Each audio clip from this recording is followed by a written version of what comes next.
time you get beat, you create question marks. And when you get beat like this, you create more question marks. And certainly there's a lot of question marks there, but all of us get out and do what we do in life without all the questions answered. And we just got a bunch of them right now, a lot more than I would have hoped or thought.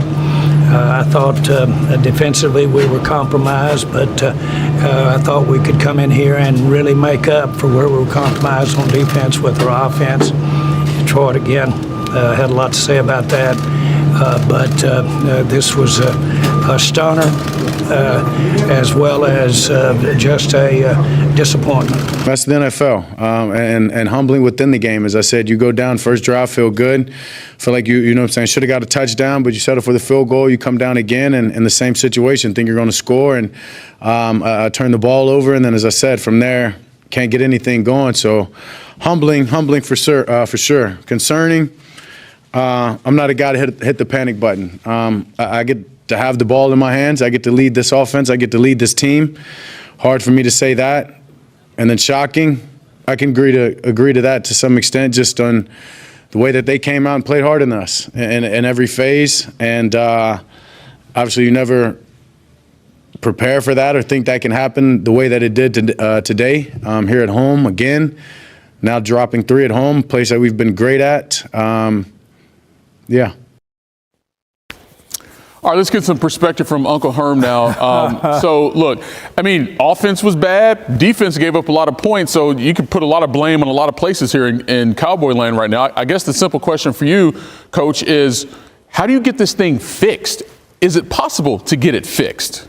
Well, I said this in the beginning of the season. Who is their running back?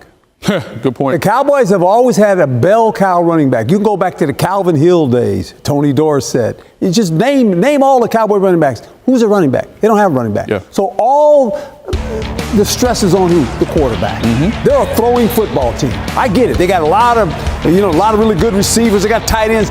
But poor Dak is carrying this load by himself. They cannot run the football, and that is a problem. You have to have balance. This team used to be really good at home. They're 0-3. They've been outscored the first half 83-28 at home. So they're playing uphill all the time at home. This used to be the place where you didn't want to go in the Cowboys' house and play those guys, and now you go in there and beat them. And by the way, it was Jerry Jones' 82nd birthday, and all they did was gift him with a blowout loss at home. Way to go. Let's go to the Lions, though, and you take a look at, look, they get another win, which is great. They're 4-1. But Aiden Hutchinson, man, you hate to see that happen to any player on any team. But for them, he's such an integral part of what their identity is. Yes. What do you make of what this team can become now in the wake of this loss? Well, obviously, his energy, and you mentioned it, he provides that to this football team, especially on defense. He had 6.5 sacks. I mean, you can tell these guys right now. Coach was raveled after the game. This whole team is trying to find their way. But knowing Hutchinson, he's going to tell them this. He's going to say, look, you guys got to play. You guys got to go play now. And if you're the players and the captains of this football team, you're saying we're playing for this guy. We're going to play for him now. We're going to dedicate the rest of the season to this man. And that's got to be, their mantra right now as a football team, because they're a good football team. But losing him, that's a big part on defense. They can play for him. Not a lot of people can play like him. That's exactly We'll see right. how they get done after this injury to Aiden Hutchinson. Herm, appreciate you, brother. We welcome in Tom Brady, who called the game. And, Tom, I think 4 of your 6 games have been Cowboy game, and they've all been blowouts. We'll get you a close one of these days, hopefully. I appreciate it. Listen, before I talk about this game, I want to talk about what I saw in the pregame show. What I was most impressed with was Jimmy. How are you getting up with those hops like that? Catching that pass from Stafford, that was ridiculous. And then Howie, I got something great. You weren't as fast off the line of scrimmage as I was thinking when they put you in there to rush the passers. So we got to get in this off-season training program. And I want to see some more dynamic play that I used to see. TB12 workout program? I'll get into that maybe. Hey, Tom, Detroit obviously impressive Obviously impressive on the road. The physicality on both sides of the ball is what stood out to me. Are they the best football team you've seen this year? Absolutely. I just think their ability to play on offense, there's so many styles to play. They've got this two-headed monster at back. Creative play calling. Everybody's involved. They got Raymond involved. They got, Gibbs played, just he played pretty well today, but at the same time, it wasn't this electric performance that we've seen from him. They got St. Brown, Laporta. They just have weapons, and obviously it all starts with that offensive line.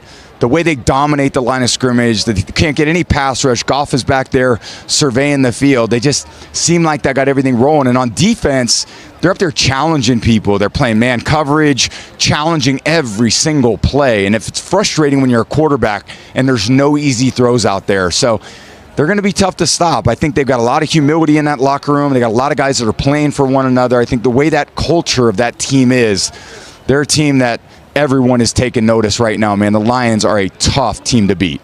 And Tom, if you can answer this pretty quickly for me, offensively they're healthy, the Dallas Cowboys. You guys with the Pats, you evolve week to week. Every week, if you had to run the ball, you ran the ball. If you had to pass the ball, you passed the ball. You did whatever it took to win. The offense was creative. You've covered 4 out of 6 Cowboy games since you've been doing this. Have you seen that creativity week to week in the Cowboys offense? Yeah, I think that the number one issue is their ability to run the football. And I said early in the show that maybe the best way to do it is throw the ball early and then open the run game up because you've done a good job spreading the field, and now they've got to play pass defense. And I think they've tried to start these games trying to be balanced, but the problem is when they're balanced and they're not producing in the run game, a quarter and a half into the game, they're down 14, they're down 17. Now they are one-dimensional, and the other teams made them one-dimensional. I would like to see them start the game a little more pass-happy, a little more pass-oriented, try to get a lead, and they actually had a decent drive here to start the game, settled for a field goal, then they turned the ball over on their next red area possession, but that was more of the right idea. They've got a lot of things they've got to fix offensively from what I've seen. Offensively, running the ball, and then obviously getting other guys involved other than CeeDee Lamb that can make some plays. All right, Tom, we appreciate you. Today's discussion is serious, and I promise you'll want to stick around until the end. The crushing 47-9 defeat to the Detroit Lions has left many fans and experts wondering if it's time for a major change in leadership. We're halfway through the season with a 3-3 record, but we've already suffered 2 brutal losses, including that blowout against the Saints in Week 2. This has put our head coach, Mike McCarthy, at the center of the conversation. Now the big question is, will Jerry Jones actually do something about it? Hold tight, because this story has an interesting twist coming up. The reality is that McCarthy is in the final year of his contract, and with the bye week coming in Week 7, this could be the perfect time for a drastic change if Jones decides to go down that road. Plenty of people, including those in the media, are suggesting that McCarthy's seat is getting pretty hot. Sterling Sear of Pro Football Network mentioned that McCarthy is firmly on the hot seat, especially with the next game being on the road against the San Francisco 49ers, a team that has beaten us in our last 3 matchups, including the playoffs. Now here's the part you've been waiting for. Some analysts and fans are talking about a huge name as a potential replacement, none other than Bill Belichick, the former New England Patriots coach. Yes, the legendary Belichick. With him currently off the sidelines and doing NFL analysis in the media, it's not crazy to imagine Jerry Jones considering a conversation. NFL analyst Gary Myers even questioned how long before Jerry calls Belichick after this humiliating loss? But not everyone is ready to jump ship. After the loss to the Lions, Jones made it clear that, for now, he's not considering a coaching change. Despite McCarthy's recent shortcomings, he has led the team to 3 straight 12-win seasons, giving a little hope that he might still turn things around. So, Cowboys fans, I want to hear from you. Do you think it's time to say goodbye to McCarthy and bring in someone like Belichick? Or does McCarthy deserve more time to try and save this season? Drop your thoughts in the comments. I'm really curious to hear what you think about this hot topic. And of course, if you enjoyed this breakdown, hit that like button, share this video with your fellow fans on social media, and subscribe to the channel so you don't miss anything about our Dallas Cowboys. Let's stick together, Cowboys Nation, because there's still plenty of this season left to play out.